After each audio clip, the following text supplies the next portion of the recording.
McCall and the group met with Taiwan's vice president on Thursday, vowing to protect Taiwan by arming and training them. He says the U.S. will be ready to defend them if necessary. So I want to bring in Jamil Jaffer now, founder and executive director of the National Security Institute. Jamil, it's always good to see you. Thanks for being here. Great to see you, Natasha. So first, I want to get your take on the new Chinese sanctions just announced. China's foreign ministry has essentially banned these organizations and their leaders from having any cooperation or contact with anyone in China. Is there a tangible impact to this, or is this more symbolic? Well, look, I think the Ronald Reagan Institute is happy to not be interacting with the Chinese government and its folks, as is Hudson.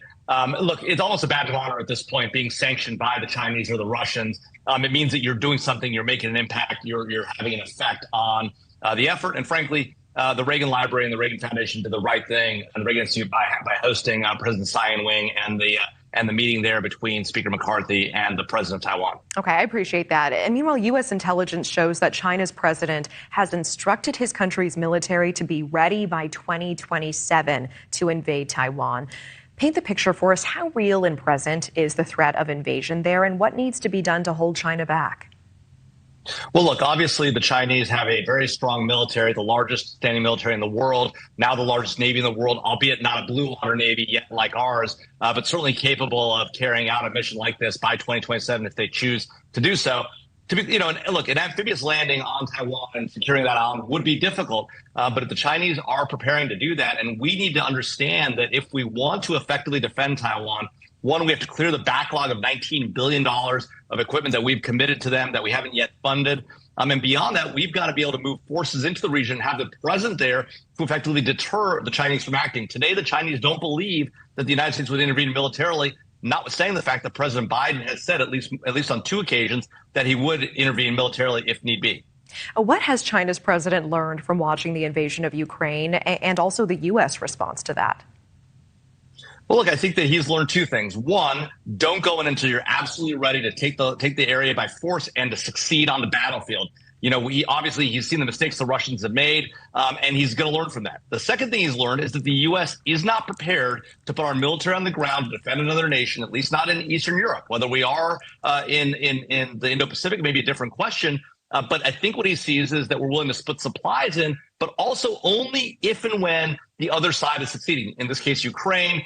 In the case of Taiwan, potentially Taiwan. And so if he can squelch any sort of response to the Taiwanese very quickly, he thinks he might be able to keep the U.S. from entering into the fight. And by the way, because the U.S. doesn't have enough forces present in the region to actually directly go up against the Chinese, right, we would have to surge forces there. He'd see them coming. He'd know they were coming. And that's why moving fast would be his takeaway from this, from the Ukraine war. So what does U.S. support of Taiwan actually look like in the case of an invasion? Is it very similar to our support of Ukraine, no boots on the ground, but funding and also potentially training? And also, how will our economy fare in the case of a conflict with China? These are a great questions, Natasha. If you ask President Biden, and he's been asked twice in public, he said we would intervene militarily. He was asked directly, would U.S. military be involved? And he said yes. Now, within minutes of that, the White House staff walked it back. Jake Sullivan saying, well, what the president meant was we'd supply weapons to Taiwan. So there's clearly some amount of ambiguity or disagreement, we don't know which, inside of the administration on this question. There is a concern that the U.S. is not prepared to engage militarily because, as I noted before, we don't have forces in the region. It would take time to get our forces there. But beyond that, certainly providing Taiwan with what they need now, the $19 billion in backlog, the $3 billion that Congress authorized but hasn't yet funded for support to Taiwan. And then ultimately the question is, even with those weapons, can the Taiwanese succeed against a very strong, very powerful Chinese military and Navy? That's a much harder question, and one that, if we don't get into now, we'll in the long run be forced into a longer term, much more difficult fight that'll be much worse for our economy than taking action now and getting ahead of it. I appreciate it. And very last question in just about 20 seconds. Why does the U.S. need to get involved here? Why is it important that the U.S. support Taiwan in the case of an invasion by China?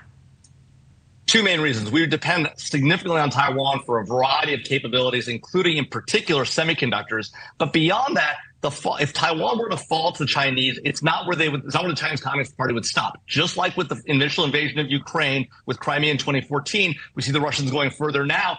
the Chinese will take advantage, and not just in the Indo-Pacific, but around the globe. That's the real challenge and why we need to be prepared to respond to an invasion of Taiwan now.